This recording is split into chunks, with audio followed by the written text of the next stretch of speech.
आप कह सकते हैं कि मेरे परिवार में राजनीति थी, लेकिन मैं डायरेक्ट लॉन्चिंग तो नहीं किया ना। यहाँ नेता का बेटा लॉन्चिंग करता है, सीधा एमएलए चुनाव लड़ा, एमएलए लड़ा, मैं सबका एमपी लड़ा, मैं नाम नहीं लूँगा। यहाँ बहुत सारे जो बिहार के ही बहुत सारे जो पॉलिटिशियन के जो बेटे हैं डायरेक्ट लॉन्चिंग किया है।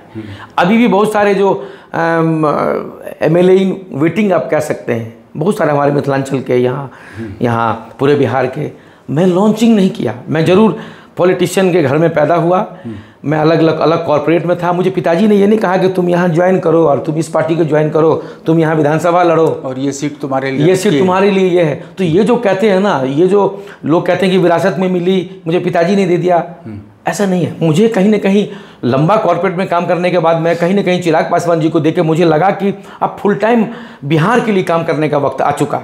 चिराग जी से जब मैंने बात की तो चिराग जी हमारे ऐसे नेता हैं। आपने ब्राह्मणवाद की बात की, एक सेकंड आप सुन लीजिए।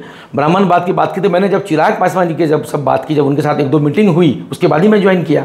उन्होंने, उनकी बातों से मुझे ऐसा लगा उनके मन में कहीं भी कोई कास्टिज्म नहीं है हमारी पार्टी की। इससे पहले भी मैंने आपको बताया। तो ब्राह्मण की पॉलिटिक्स तो खराब हो गई, वो तो आप देख ही रहे हैं। 1990 तक 30 एमएलए होते थे, जहाँ मिश्रा, ठाकुर, पाठक, मैथिल ब्राह्मण होते थे। लेकिन अब 90 के बाद देख रहे हैं कितनी हावी हो गया कास्टिज्म लालू जी के सरकार के बाद, फिर आगामी अभी तक आप देख रहे हैं कास्ट कॉम्बिनेशन है सारा। इसीलिए मैं आपसे तो अब मुश्किल तो है, लेकिन मैं जिस पार्टी में बिलोंग करता हूँ वहाँ पर आपको लग रहा है उस पार्टी में मुझे लगता है कि पॉलिटिकल कैरियर जो मैंने चुना है चिराग जी के साथ। मैं आपको एक बात और बता दूं शिवपूजन भाई, मैं आजीवन सदस्यता के साथ आया हूं।